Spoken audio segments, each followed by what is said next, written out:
Hello everyone, I'm Angelina Mojica and I am a certified family life educator and host of Good Morning Minutes on Facebook and Instagram. I'm Danica Shea, and I'm a licensed master social worker and the owner of Danica Shea Counseling and Consulting. So welcome back to Much Love, Much Peace, Many Blessings. Last episode we were talking about the single life and where we're kind of highlighting my own personal experiences and opinions in last episode. And so this episode we're going to carry it a little further and talk about dating. Yes. Shay, so I'm sure you have... I feel like I'm in the hot spot. I'm going to ask you some questions. No, I feel, so you probably have some clients that come in that are starting over and probably struggle with dating. So what are some maybe situations or circumstances that are highlighted during your sessions? The first word that just came to my mind, I would say healing, to make sure that we've healed properly from past relationships and really giving it that time. And it looks different for everybody, you know? Yeah. It's time doesn't heal. It's what we do in that time. Absolutely. Is what heals us. Yeah. And just making sure, because whatever I haven't really processed or healed from, I am going to take it to my next relationship. It's it's inevitable. Yeah, absolutely. And I have talked some on Facebook in my Good Morning Minutes about dating after a heartbreak, and I agree.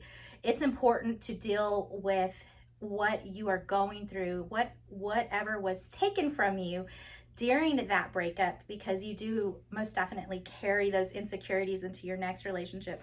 I know personally, just kind of on a personal note for myself, after my divorce, I tried to do some dating, just to get back on the bike, so to say. Get back out there. It's like riding a bicycle. Yeah, exactly. Make sure I haven't forgotten. So I went out there, and I've met some really nice guys.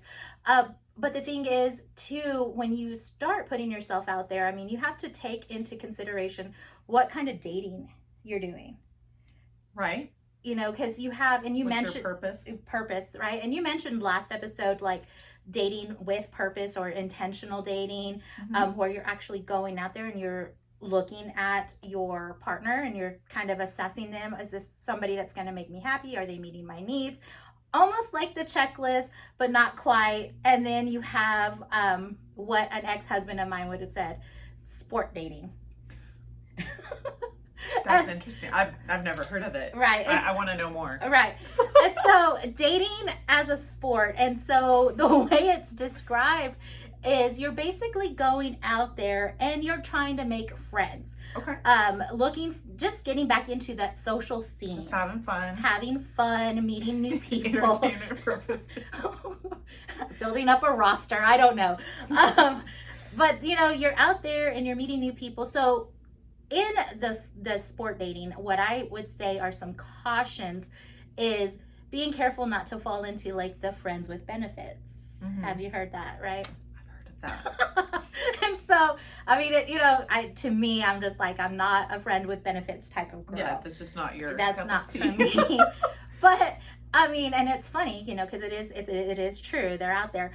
But also, I would say being careful, because if you're not on that same, mindset as far as I'm just dating for fun, but you're actually maybe someone dating with purpose and you run into somebody dating for fun, there's not going to be an emotional connection on one side. Right. And not that same commitment, right? And then we can definitely get hurt or feel like, we were deceived or whatever. So I think, that would be a huge one. Like if it's a first date, just being clear on where you're standing and hey, I'm just doing this for fun. I'm just getting to meet people or casually dating, and then, or hey, I'm intentionally dating, Yeah. And I talked to the last episode is some people go out there to date just to avoid healing, avoid addressing their issues. Oh yes.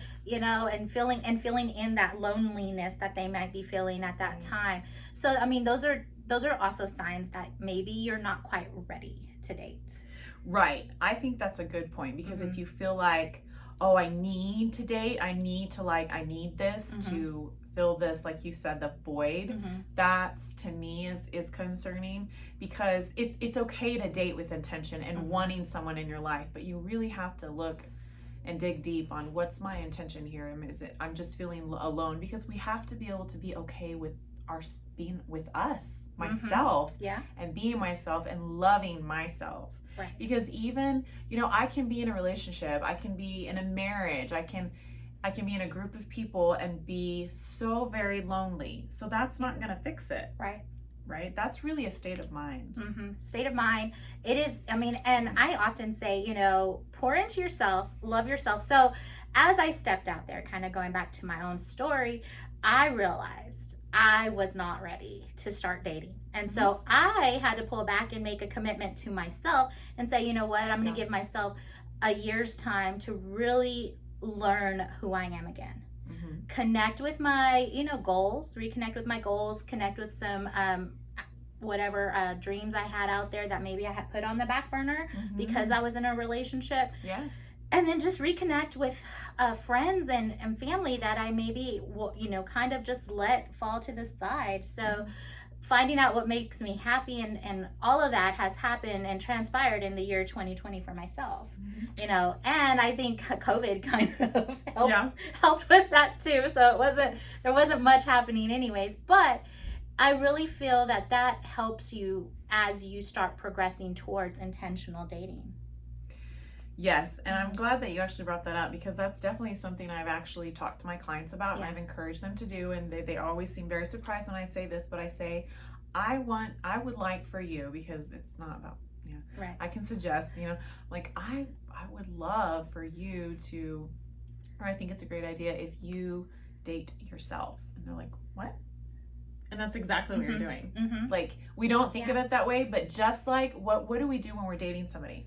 Where it's our best foot forward, and we're very intentional, we're very aware, and we text them and we reach out to them, we think about them, and we do things for them, and it's that honeymoon stage kind of when we're at the beginning of a relationship. And that's what I'm like for my clients. I'm like, I want you to date yourself, get to know who you are, right, and focus on yourself, and that's what you're doing. Yeah, absolutely. And it's like I said, when you're entering into that singlehood again, you are learning what makes you happy. You're answering those questions. Okay, so this didn't work out. So as you reflect back, right?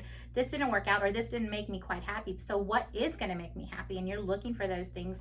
And you are reconnecting with who you once were before you jumped into a relationship, because like you said the other time, when you step into a relationship, that's another focus that you have to put energy and effort towards. Right.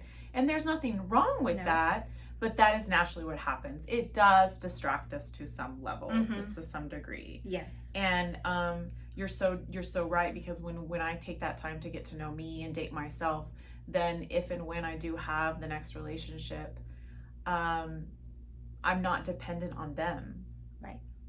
To fill my cup, or dependent on them to make me happy, or this and that. I'm like, hey, I'm good. And you compliment me. We compliment each other. Yes. And I think that's the key. So as you step into purposeful, intentional dating, you're looking for somebody that is going to come along and complement your mindset, your values, your ambitions, your goals, your dreams. Somebody that's going to come along and add value to your life. Definitely. I always tell my fans on Facebook and Instagram, like, don't settle, because you're worth so much more than that.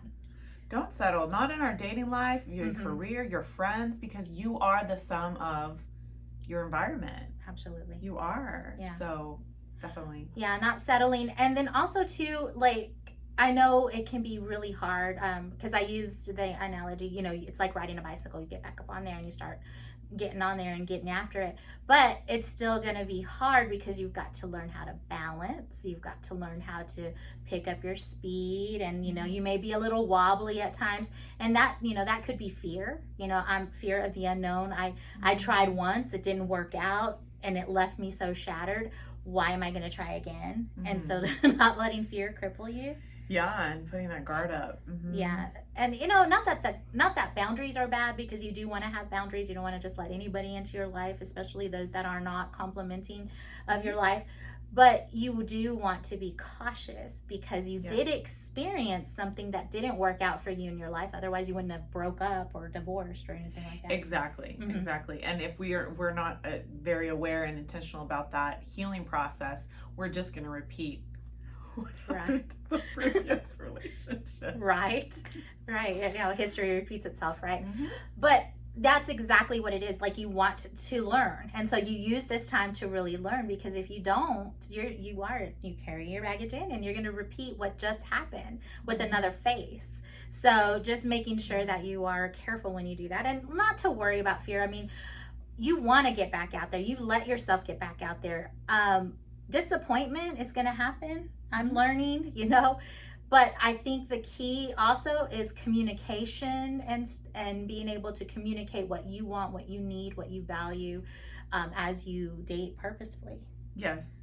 And you know, a big word, and I know we need to wrap it up, but a big word that came to my mind is just take a deep breath, relax, and just have fun. Yeah. You know, it doesn't have to be so like, you know. Yeah, intense. It doesn't have to be intense.